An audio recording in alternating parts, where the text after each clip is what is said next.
Hey everybody, it's Eric from epautos.com, your libertarian car guy, and I wanted to talk this morning about something that I think is going to be coming down the pike fairly soon, probably within the next 2 or 3 years. I think within 5 years at the very outside, and that is some form of punitive regulatory effort to make non-electric cars more expensive and more onerous and cumbersome to own in order to level the playing field with electric cars. Right now, electric cars are a very small niche of the market, despite all of the hype that you've probably encountered on TV and on the radio. They're still only about 1% of the market, which is hardly anything. It's a literal drop in the bucket. And most of them, of course, are Teslas and Nissan Leafs. Well, within the next 2 or 3 years, almost every major car company is going to be offering for sale at least one, and in many cases several, electric cars. Not because there is a market for it, see my point about 1% of the market, but because they're being forced to produce these things in order to comply with multiple different regulatory fatwas and also direct mandates in states like California that require a certain number of so-called zero emissions vehicles to be produced. And of course, only electric cars qualify as zero emissions vehicles, even though it's hugely debatable whether their emissions are zero or simply elsewhere emissions. At any rate, there are going to be a lot more electric cars stacking up at dealerships all over the country within the relatively near future. The government has one side of the equation lined up, which is to get them on the market by hook or by crook. But as of now, there is no mandate for people to buy them. There are incentives, of course. There's the federal tax rebate, and Charles Schumer has proposed expanding it and increasing it. But even with that rebate, electric cars are still much more expensive than internal combustion powered cars.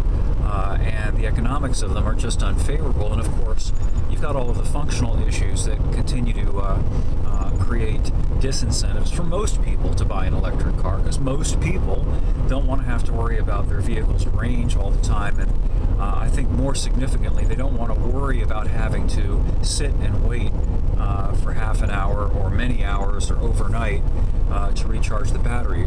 We live in a fast-paced society. People want to be able to just get going right now, and they don't want to have to think about it. They don't want to have to plan ahead for it. So at any rate, I think it's delusional to think that the electric car will ever rise to more than a very small percentage of the market unless the government steps in to make it more expensive and more onerous to own a non-electric car. So that's what I think is going to happen.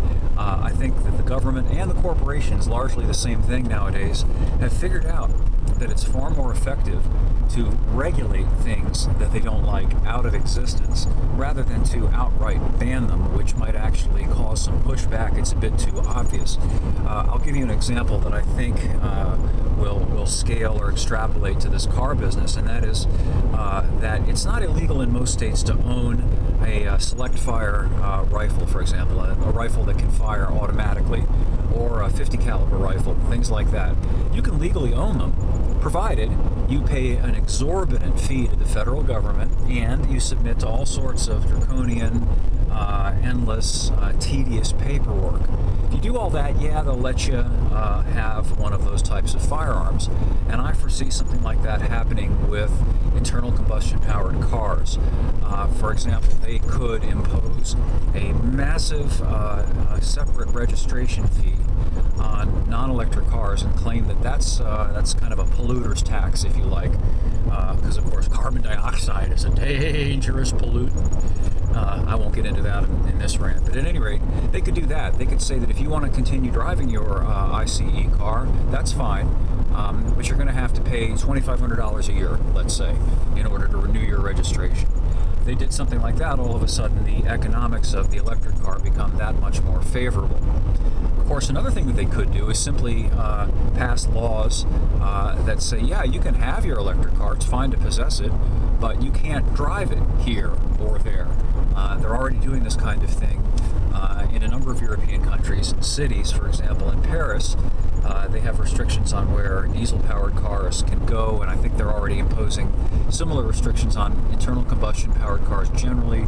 They definitely have that in Germany. There are places in Germany where if you want to drive, you can only drive there using an electric car, or at least a plug-in hybrid car that's capable of operating on electricity only. So again, if you use your car for the purpose that it was designed to get you where you need to be, if you can't use it to get where you need to be, then it's kind of a useless thing, isn't it? So it's another way that they're going to push people, I think, into electric cars. And again, this is inevitable. It's got to happen, because I see nothing at all to indicate that the fundamental problems with electric cars, the two fundamental ones, are their very high cost, and secondly, the very long recharge times, are going to be solved in anything like the remotely near future, if ever, because it would require new physics, new chemistry. People don't realize this. They keep thinking that, well, we've seen all sorts of advances with lithium-ion batteries, laptop batteries, phone batteries, and all of that is true. But the problem remains that it's very different to put a little lithium-ion battery in a consumer appliance, and 500 pounds of that in an electric car. It's very, very expensive, very expensive. And the batteries in an electric car have the same charge-discharge issues, meaning that they get tired over time. After a while, they can't hold a charge, or they hold less charge. And in a car, of course, that makes the car essentially useless if it can't hold a charge, or if its charge is down by 50%, you lose 50% of whatever the range was originally. Then you're looking at that very expensive replacement cost, which is currently analogous to having to put a new engine in a car. It's many thousands of dollars expense. And finally, there's that recharge issue. And again, that's not going to change absent some change in physics and chemistry. You can't quick charge a battery, or at least you can't in the sense that it's quick as fueling up a gas-powered car. You can get it down to half hour, 45 minutes maybe, to get partial charge back into the thing, but that's the best you're going to get out of it, because if you go any quicker, you hurt the battery, you hurt its longevity, and then you're back to that problem of having to replace a very expensive component. And I think it's madness to believe that the majority of people are going to tolerate even a 15-minute recharge, or even frankly a 10-minute recharge. Think about it. Think about how you operate every day out in the world, and are you willing to just sit somewhere for 10 minutes even while your vehicle recharges partially, as opposed to literally 3-4 minutes maybe at the most to fuel up your car and just get back on the road, no problem? I don't really think that climate change, no matter what you think about it, is relevant in the sense that practicality and economy are going to trump all of that stuff for most people. Most people, maybe they'll talk about how much they're concerned about the climate and all of this, but when push comes to shove, they want to get on the road, and that's reasonable and understandable.